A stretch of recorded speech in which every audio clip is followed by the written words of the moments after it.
출애굽기 33장 12절부터 23절까지 말씀을 봉독해 드리겠습니다. 모세가 여호와께 아뢰되 보시옵소서, 주께서 내게 이 백성을 인도하여 올라가라 하시면서 나와 함께 보낼 자를 내게 지시하지 아니하시나이다. 주께서 전에 말씀하시기를 나는 이름으로도 너를 알고 너도 내 앞에 은총을 입었다 하셨사온즉 내가 참으로 주의 목전에 은총을 입었사오면 원하건대 주의 길을 내게 보이사 내게 주를 알리시고 나로 주의 목전에 은총을 입게 하시며 이 족속을 주의 백성으로 여기소서. 여호와께서 이르시되 내가 친히 가리라. 내가 너를 쉬게 하리라. 모세가 여호와께 아뢰되 주께서 친히 가지 아니하시려거든 우리를 이곳에서 올려보내지 마옵소서. 나와 주의 백성이 주의 목전에 은총 입은 줄을 무엇으로 알리이까? 주께서 우리와 함께 행하심으로 나와 주의 백성을 천하 만민 중에 구별하심이 아니니이까? 여호와께서 모세에게 이르시되 내가 말하는 이 일도 내가 하리니 너는 내 목전에 은총을 입었고 내가 이름으로도 너를 알미니라. 모세가 이르되 원하건대 주의 영광을 내게 보이소서. 여호와께서 이르시되 내가 내 모든 선한 것을 네 앞으로 지나가게 하고 여호와의 이름을 네 앞에 선포하리라. 나는 은혜 베풀 자에게 은혜를 베풀고 긍휼히 여길 자에게 긍휼을 베푸느니라. 또 이르시되 네가 내 얼굴을 보지 못하리니 나를 보고 살 자가 없음이니라. 여호와께서 또 이르시기를 보라, 내 곁에 한 장소가 있으니 너는 그 반석 위에 서라. 내 영광이 지나갈 때에 내가 너를 반석 틈에 두고 내가 지나가도록 내 손으로 너를 덮었다가 손을 거두리니 네가 내 등을 볼 것이요 얼굴은 보지 못하리라. 아멘. 이는 하나님의 말씀입니다. 하나님께 감사합니다. 마태복음 5장 48절에 산상수훈 끄트머리에 주님께서 이런 말씀을 하십니다. 하나님께서 온전하신 것처럼 너희도 온전하라. 참 이 말씀이 우리 신앙생활하는 그리스도인들에게는 복된 말씀이기도 하지만 실제적으로는 굉장히 부담스러운 말씀이 되기도 하겠습니다. 어떻게 우리가 하나님처럼 온전해질 수가 있겠는가 하는 부담감 때문에 그렇습니다. 물론 시간이 지나고 과학이 발전을 하고 인류가 그 가지고 있는 능력을, 지혜를 최대한으로 끌어올리면 하나님처럼 될 수 있다고 생각하는 사람들도 있기는 합니다. 정말 그럴 수 있겠습니까? 우리 인간들이 창조주 하나님처럼 또 신처럼 온전한 존재가 될 수 있겠느냐 하는 질문이 되겠습니다. 아마도 이런 생각 때문에 그 유명한 우리나라 사람들에게 잘 알려진 유대인이고 또 히브리 대학교의 교수인 유발 하라리라고 하는 교수는 그동안 인류를 괴롭혀왔던 전쟁이나 희야나 또 전염병으로부터 이제 인류가 해방이 되었으니 이제 인류는 단순하게 인간, 호모사피엔스 차원을 넘어서서 호모데우스, 신적인 존재가 되었다. 그렇게 주장하는지 모르겠습니다. 인간이 할 수 없는 것 없다. 그런 세상이 되었다라고 하는 주장입니다. 전지전능하신 하나님의 위상을 이제 회복했고 갖추었다고 하는 주장이 될 것입니다. 저는 이것은 완전한 착각이라고 판단을 합니다. 우리 인간이 단순한 호모사피엔스를 넘어서서 호모데우스, 신적인 존재가 되어서 이렇게 코로나19 팬데믹 이 상황으로부터 정신을 차리지 못하고 있는 것이냐? 이런 상황 속에서 무엇을 해야 되는지 모르는 상태로 2년이나 되는 시간을 신적인 존재라면 보낼 수 있겠는가 하는 질문은 반드시 되어집니다. 우리 인류의 역사라고 하는 것은 사람이 정해놓은 그 생각과 질서대로 그렇게 진행되는 것은 아니지 않습니까? 뒤죽박죽입니다. 그냥 시간에 따라 흘러가는 엉망인 채로 우리 인류 역사는 진행되고 있습니다. 우리 인생살이가 인류의 역사가 정해져 있는 수학의 공식처럼 진행되는 것은 결코 아닙니다. 그러니까 말하자면 인생 삶 자체가 철저하게 불완전하다.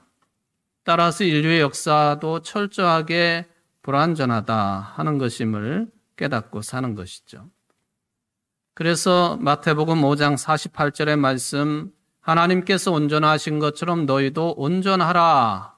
이 말씀이 너무나도 이게 우리에게는 부담스럽고 또 현실성이 떨어진 심지어는 허무맹랑한 말씀이 아니냐 하는 그런 느낌을 주기도 한다는 것이죠. 또 비슷한 느낌을 주는 말씀이 레위기서 11장 45절에도 있습니다. 나는 너희의 하나님이 되려고 너희를 애굽 땅에서 인도하여 낸 여호와라. 내가 거룩하니 너희도 거룩할지어다. 하나님의 거룩하심을 우리 인간이 어떻게 따라잡을 수가 있겠습니까?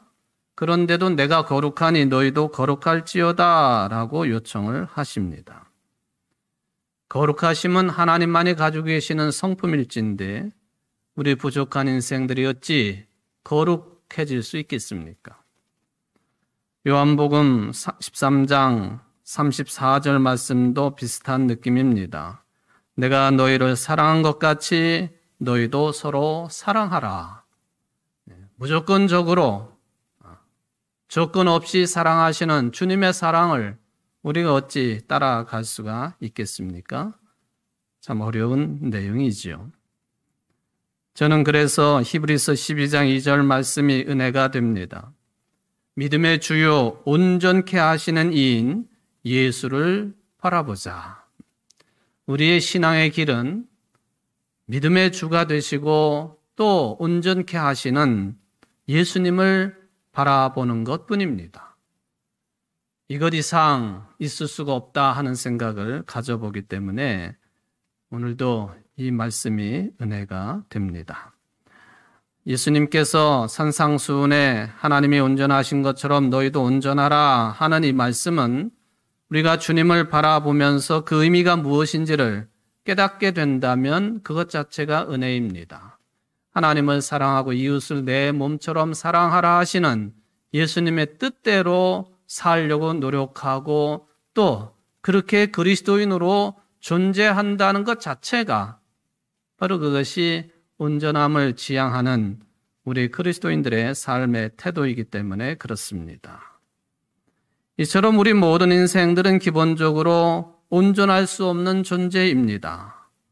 그래서 이것을 깨닫고 내가 온전하지 못하기 때문에 우리가 온전하지 못하기 때문에 그러면 무엇으로 채워져야 되겠는가?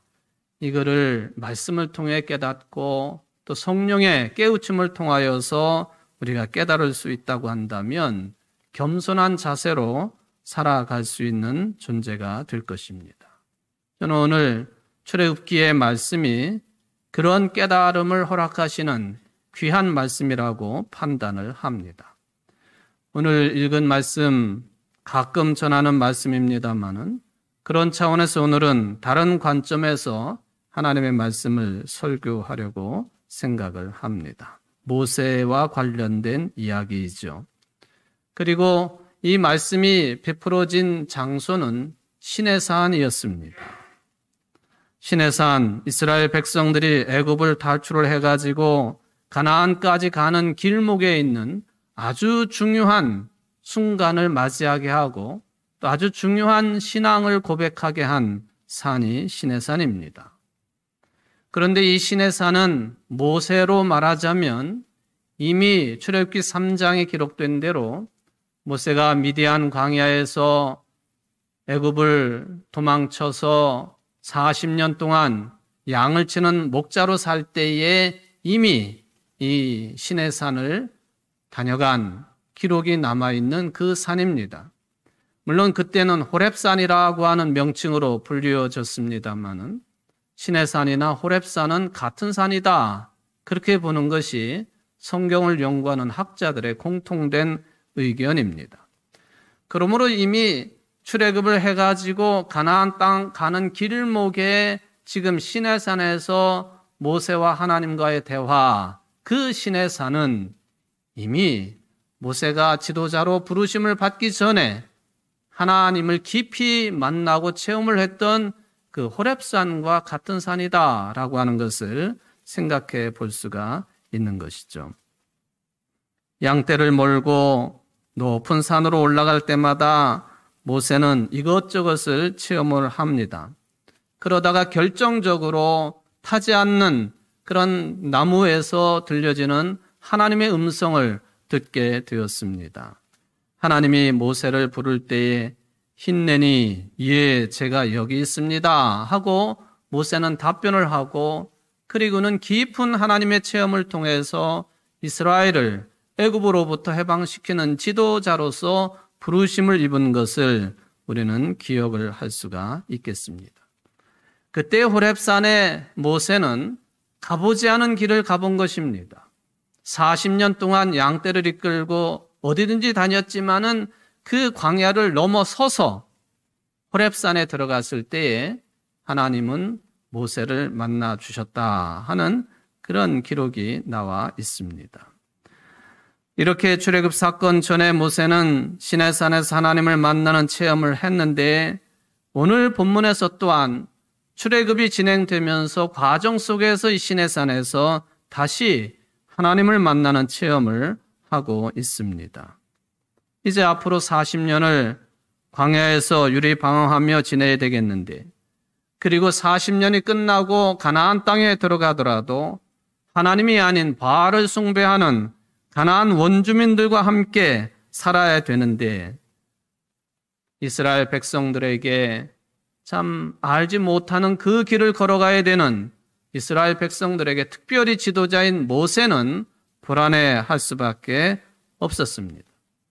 비록 직전에 시내산에 40일 주야로 올라가 있으면서 하나님으로부터 10가지의 계명, 10계명을 받아오기는 했지만 여전히 불안한 그런 모세입니다. 그래서 모세는 하나님께 마치 어린아이가 부모에게 칭얼대듯이 계속해서 무엇인가를 요구하고 또 요구하고 하나님께서는 모세의 요구에 답변하시는 기록이 오늘 본문이 되겠습니다. 그런데 자세히 살펴보면 모세가 하나님께 요구한 내용들이 당연한 것처럼 보이기는 하지만 굉장히 부자연스러운 모습이 되겠습니다. 이미 33장 13절에 우리가 내용을 알았습니다마는 원하건대 주의 길을 내게 보이사 내게 주를 알리시고 나로 주의 목전에 은총을 입게 하시며 이 족속을 주의 백성으로 여기소서라고 모세가 이야기를 합니다. 말하자면 이미 하나님의 은총을 충분하게 입었음에도 불구하고 다시 그 하나님의 은총을 요구하는 모세의 모습이기 때문에 자연스럽지 않다 하는 그런 표현이 되겠습니다. 바로 모세의 요구가 13절에도 있지만 16절에 또다시 나옵니다. 아니 모세가 이미 받은 바 은혜가 너무나도 크건만은 이렇게 다시 하나님의 은총을 요구하는 것을 보면은 뭔가 은총을 구하지 않으면 안 될 만한 다급한 사정이 있었던 것으로 보입니다. 나와 주의 백성의 주의 목전에 은총 입은 줄을 무엇으로 알리까? 주께서 우리와 함께 행하심으로써 나와 주의 백성을 천하 만민 중에 구별하심이 아니니까. 도대체 당신으로부터 이미 은총을 입었다고 하는 것을 무엇으로 알 수 있겠습니까? 이게 모세의 계속 재차 요구되고 있는 그런 내용이 되겠습니다. 모세가 요구하는 은총, 하나님께서 우리와 함께 하신다고 하는 그 증거를 요청하고 있습니다. 바로 하나님이 우리와 함께 계시다고 하는 증거가 있어야만이, 눈으로 볼 수 있고 손에 잡힐 만한 그런 뭐가 있어야만이 다른 종족들과 이스라엘이 구별되는 게 아니냐 하고 하나님을 다그치고 있는 모습이 되겠습니다. 그런데 이미 모세는 광야 40년 생활 끄트머리에 호렙산에서 만나신 하나님, 그리고 지도자로 부르심을 받고 애굽 땅에서 하나님께서 베풀어 주신 모든 기적과 이적의 체험을 우리가 잘 알고 있기 때문에 이런 요구가 그래서 어색하다 하는 그런 판단을 하게 됩니다. 모세가 그동안 하나님이 함께 하신다고 하는 그 증거로 이야기할 수 있는 부분들은 대개가 초자연적인 기적과 연관해서 무수하게 많았습니다. 바로 앞에서 정치적인 협상을 가질 때에 온갖 어려움을 극복하고 승리할 때에도 하나님이 그와 함께 하신다고는 증거로서 많은 기적이 일어난 것, 대표적인 것이 10가지의 기적이 베풀어진 것을 우리는 잘 알고 있습니다.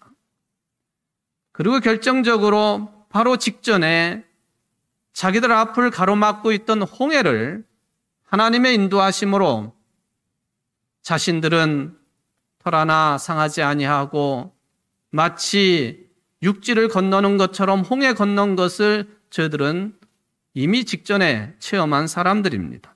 모세도 마찬가지입니다. 이것이 얼마나 위대한 기적이었는지 모세의 누인 미리암은 홍해를 건넌 뒤에 다른 여자들과 함께 소고를 들고 춤을 추면서 노래를 부릅니다.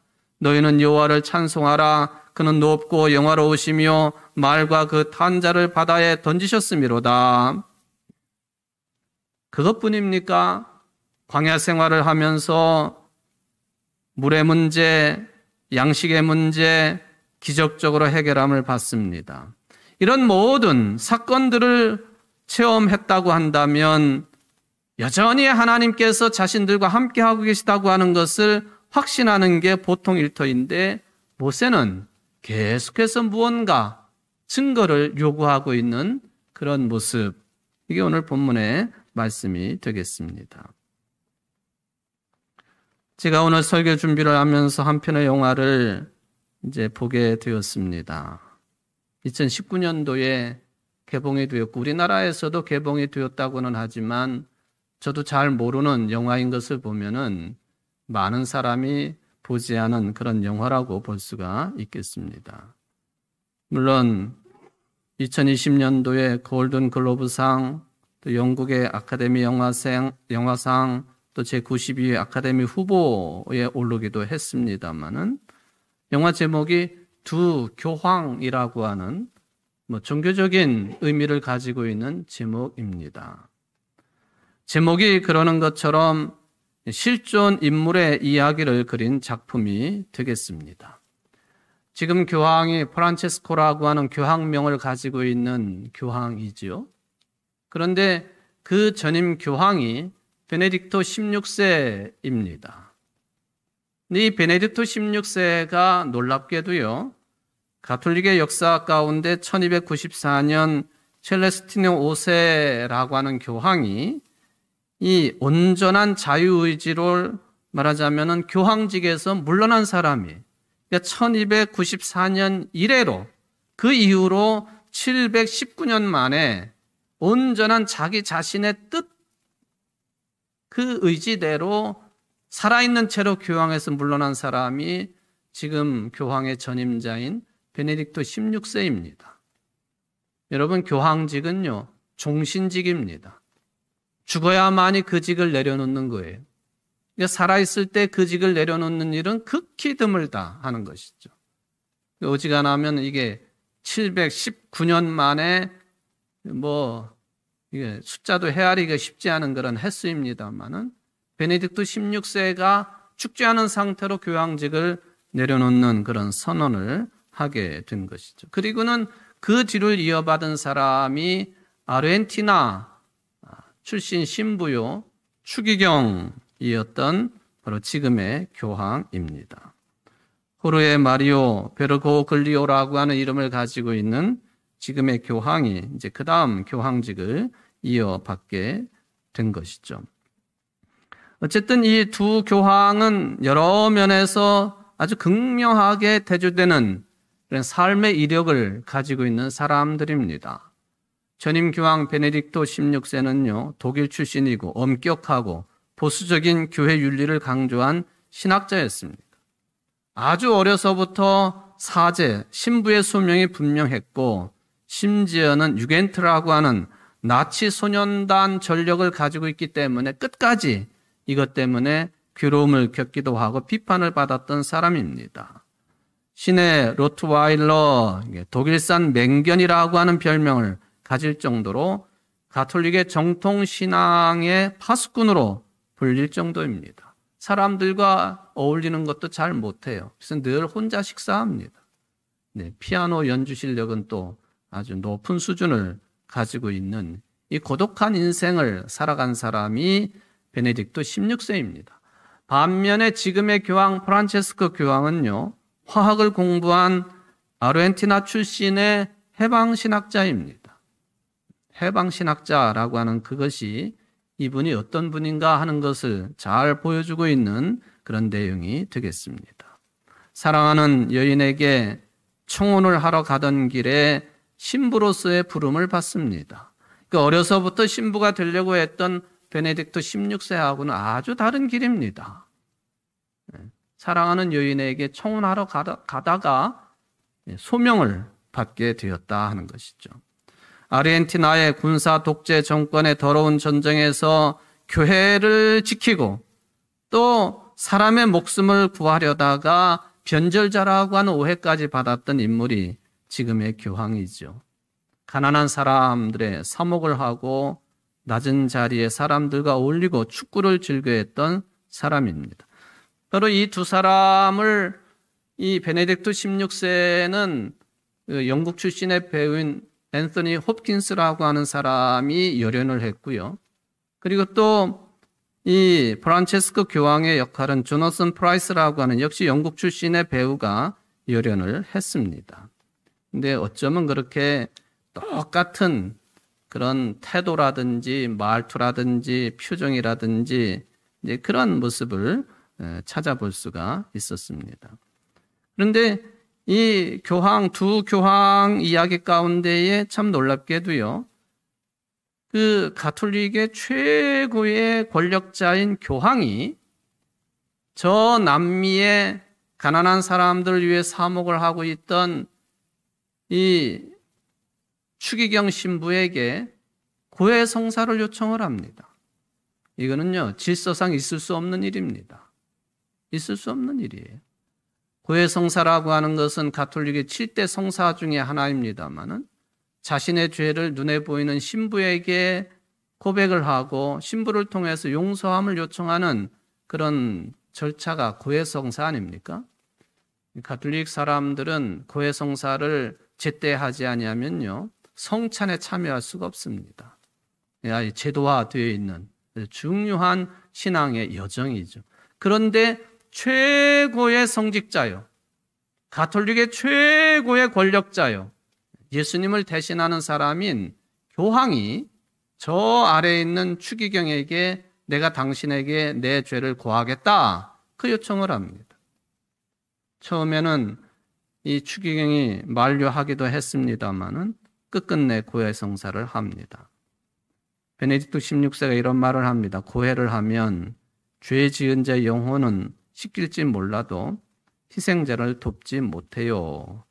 죄악은 상처이지 얼룩이 아닙니다. 치료받고 아물어야 합니다.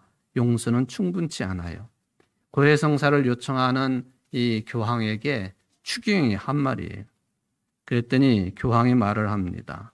신 안에서 우리는 움직이고 살고 존재합니다. 신과 함께 살지만 우리는 신이 아니라 인간일 뿐입니다. 인간일 뿐입니다. 그러므로 내가 당신 추기경에게 교황이 고해 성사를 합니다. 받아주시오 하는 그런 뜻이 되겠습니다. 교황이 말을 하기를 영적인 보청기가 필요합니다. 자기 자신에게 영적인 보청기가 필요하다는 거예요. 왜냐하면은 신이 아닌 우리들에게 말하자면은 지금 내가 교황직을 수행을 하고 있지만 나는 놀랍게도 하나님의 음성을 들을 수 없습니다. 이걸 고백을 해요. 하나님의 음성을 들을 수 없는 교황, 영적인 보청기가 필요한 교황, 인간일 뿐인 교황, 당신에게 고해성사를 요청하니 받아주시오. 그런 이야기죠. 이 베네딕토 16세 역할을 감당을 했던 앤서니 홉킨스라고 하는 사람은요, 제가 본 영화 중에 아주 끔찍한 영화입니다마는 이 배우가 연기를 참 잘하는 배우구나 하는 것을 느끼게 해준 영화가 양들의 침묵이라고 하는 영화였습니다. 양들의 침묵에서 사람의 간을 빼먹는 그런 살인마, 악마의 역할을 한 사람이 앤서니 홉킨스거든요. 근데 이번에 2019년도에 나온 이 두 교황에서 절대 권력을 가지고 있는 신앙의 정점이라고 여겨지는 베네딕토 16세 교황 역을 맡았습니다. 저는 이 영화를 보면서 이 홉킨스라고 하는 사람이 정말로 연기를 잘하는 배우구나 하는 것을 다시 느꼈습니다. 악마 중에 악마와 같은 역할도 능청스럽게 잘했지만은 이 교황의 역할도 어쩜 그렇게 잘 해냈는지 하는 그런 느낌을 받았기 때문에 그렇습니다.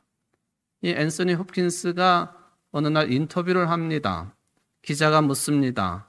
지금 당신의 영적인 상태가 어떠한가요? 하고 물어봤습니다.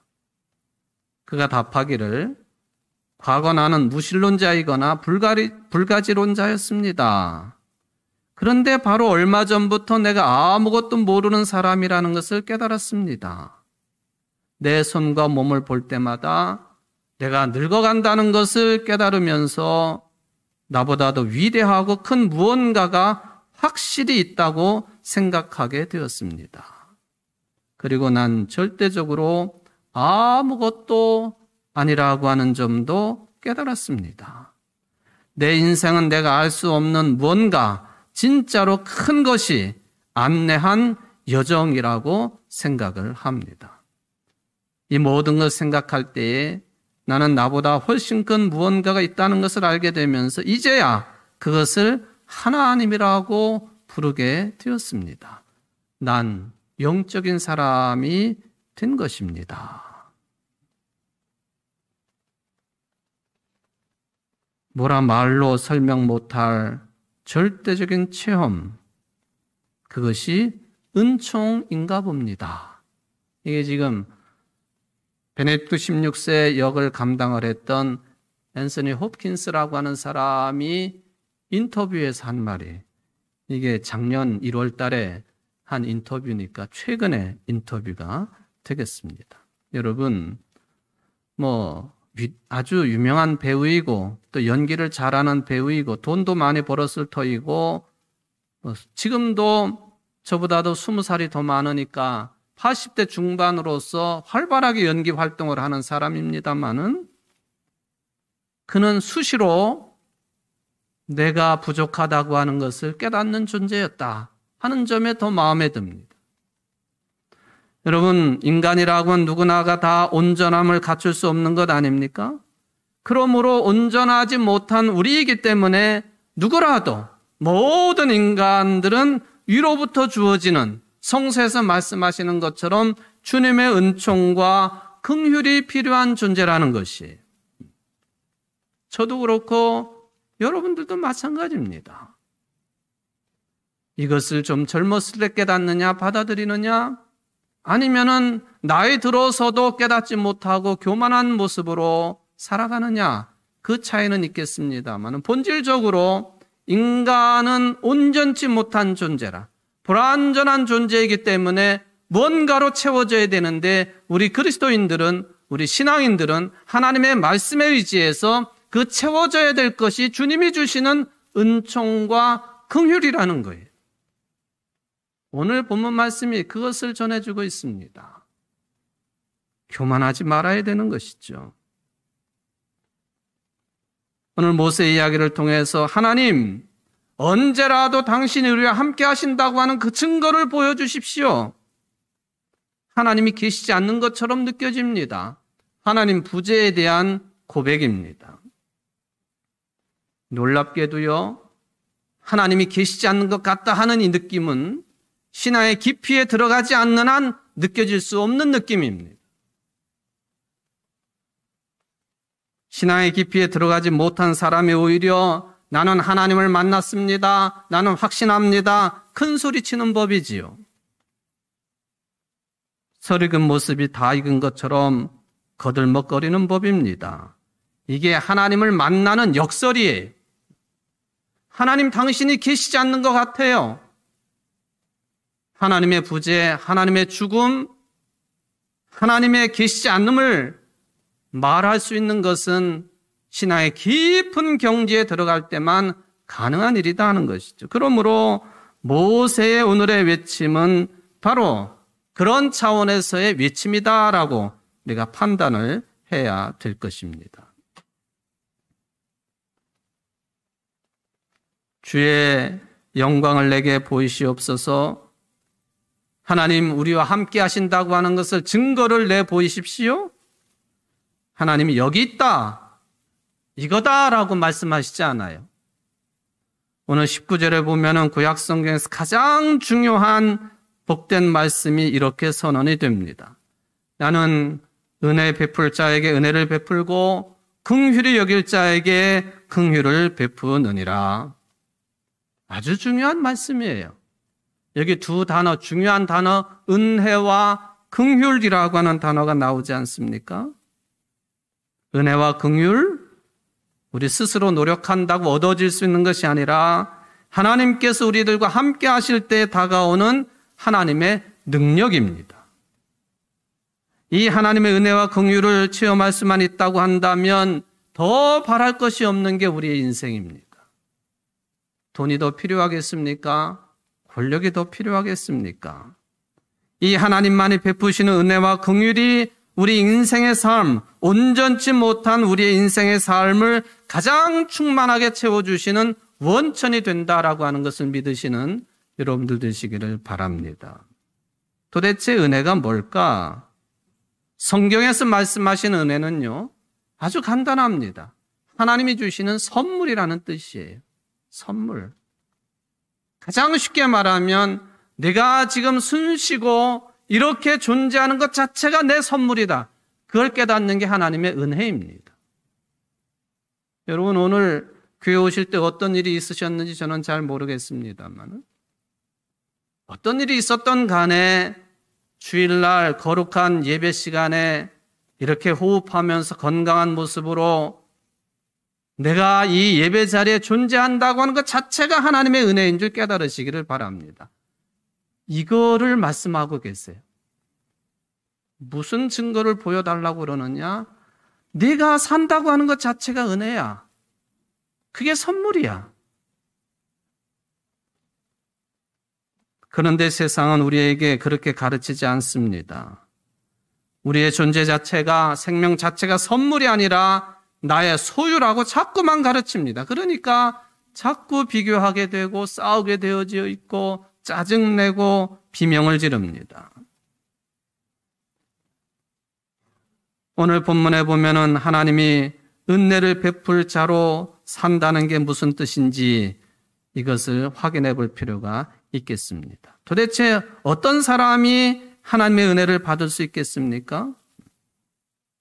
은혜 받을 만한 준비를 한 사람들에게 은혜는 주어집니다.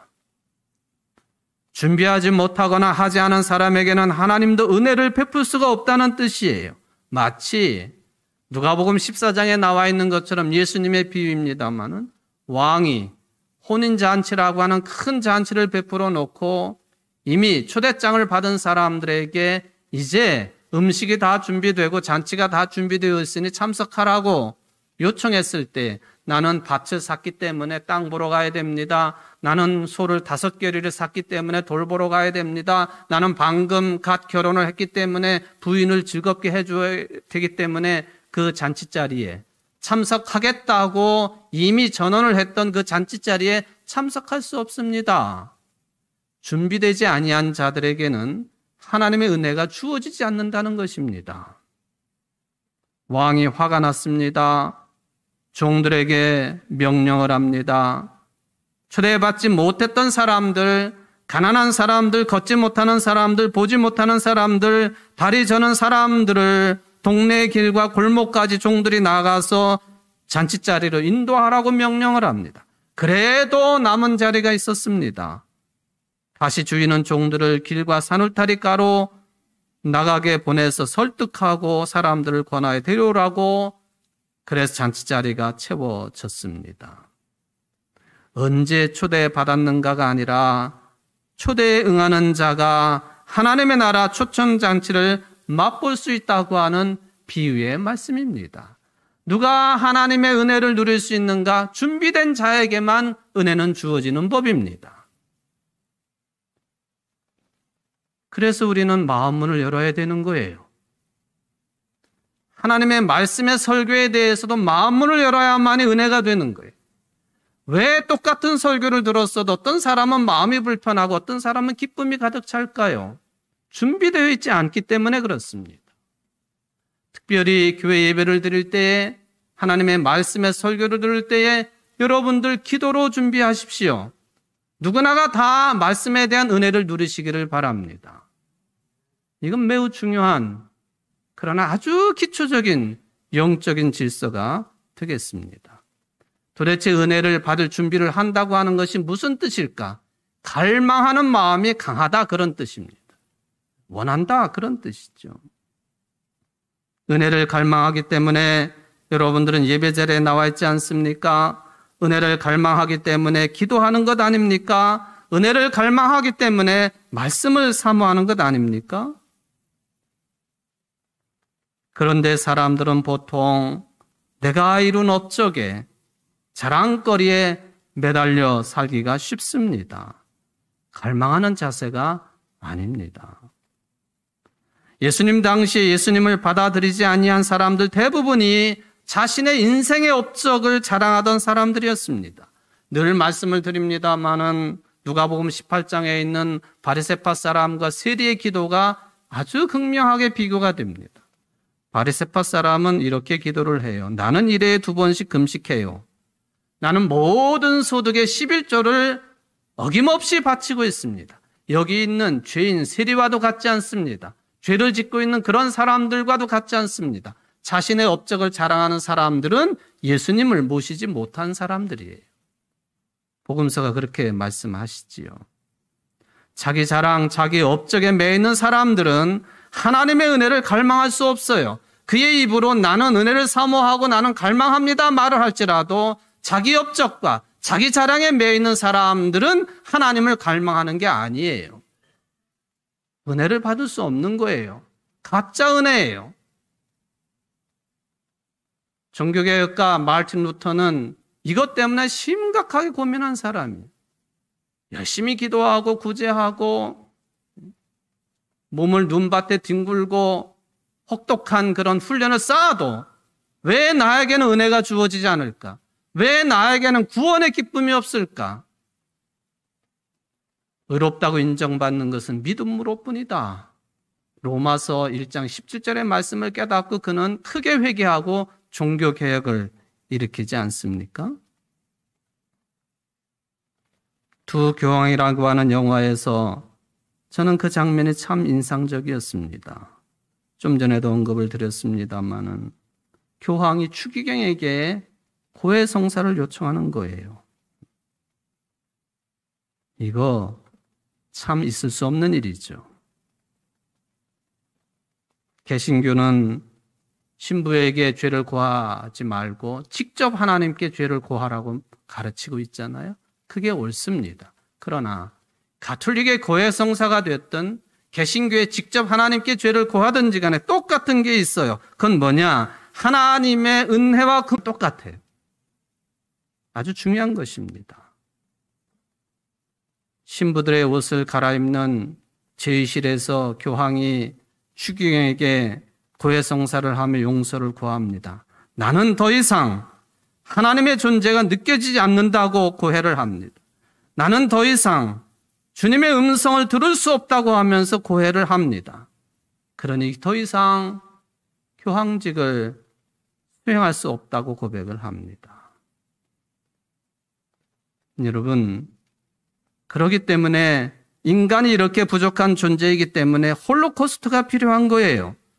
홀로코스트 제2차 세계대전 당시에 유대인들을 죽였던 이 끔찍한 사건을 홀로코스트라고 부르기도 합니다만은 구약 성경에 인간의 죄를 대신해서 하나님께 바쳐지는 번제물, 이 번제를 부를 때에 홀로코스트라고도 부릅니다. 내 죄를 대신해서. 그러나 예수님께서는 이제는 유일한 번제물이 되셔서 더 이상 우리들이 짐승을 바치지 않도록 하셨습니다. 그래서 우리는 예수님만이 우리에게 은혜요 긍휼이 된다고 신앙 고백하지 않습니까? 오늘 본문에 보면은 홍해를 가르고 반석을 쳐서 생수를 내게 하고 만나와 메추라기를 내리게 하는 기적의 행위자인 모세를 보게도 하지만 또 다른 중요한 측면, 아주 중요한 것을 보라고 요청을 합니다. 그게 뭐냐? 바로 그 모세도 우리와 똑같이 온전한 존재가 아니라 하나님의 은혜와 긍휼이 반드시 필요한 존재라고 하는 것을 보라는 요청이에요. 모세 이야기를 통해서 기적만 보는 게 아니라 오늘 하나님이 말씀하시는 것처럼 은혜와 긍휼을 말씀하시는데 모세도 온전하지 못한 존재이기 때문에 위로부터 내려오는 은혜와 긍휼이 필요한 존재라. 그게 바로 모세가 위대한 이유가 되겠습니다. 예수님이 우리에게 그것을 선물로 주신 것이죠. 저는 오늘 설교의 마지막을 여러분들 우리가 찬양대 활동도 하지 못하니까 찬양 한 곡을 들으면서 마무리를 하려고 합니다. 조성원 작가라고 하는 분이 은혜 아니면이라고 하는 노래를 만들었는데요. 가사를 쓰고 곡을 만드는데 20분밖에는 걸리지 않았다고 합니다. 그는 말하기를 이 곡이라. 자기가 그동안 율법에 매여 살았고 착한 행동을 하면은 하나님이 복을 주실 것이라고 그렇지 않으면 벌을 주실 것이라고 하는 신앙관을 가지고 살았는데 오랜 기도와 묵상 가운데 깨달음을 얻었으니 바로 생명과 구원은 하나님의 선물이라. 하나님의 선물이라. 이런 고백을 가지고 만든 곡이 은혜 아니면이라고 하는 곡입니다. 아시는 분은 같이 따라 부르셔도 좋겠습니다. 한번 듣겠습니다.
물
은총의 주님, 우리가 주님 앞에 사람 앞에 자랑할 것이 무엇이 있겠습니까? 주님, 우리와 늘 함께 계심에도 불구하고 당신이 함께 하시는 증거를 보여달라고 우리는 늘 떼를 쓰고 있지는 않았습니까? 주님, 오늘 주신 말씀처럼 주의 은혜와 긍휼이 언제나 함께 하심을 믿습니다.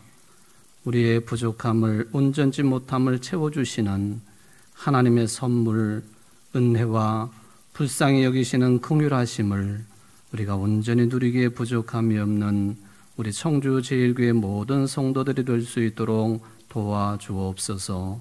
하나님의 자비만이 필요한 이 시대에 주님, 우리에게 은혜와 긍휼을 충만하게 베풀어 주옵소서. 주님의 이 은혜와 긍휼이 없이는 우리가 존재할 수도 없고 삶을 영위할 수도 없습니다. 잠시도 우리가 설 수 없음을 다시 고백하오니 주님, 은혜와 긍휼을 충만하게 채워 주옵소서. 승리의 삶을 살게 하옵소서. 예수님의 이름으로 간절히 기도하옵나이다. 아멘.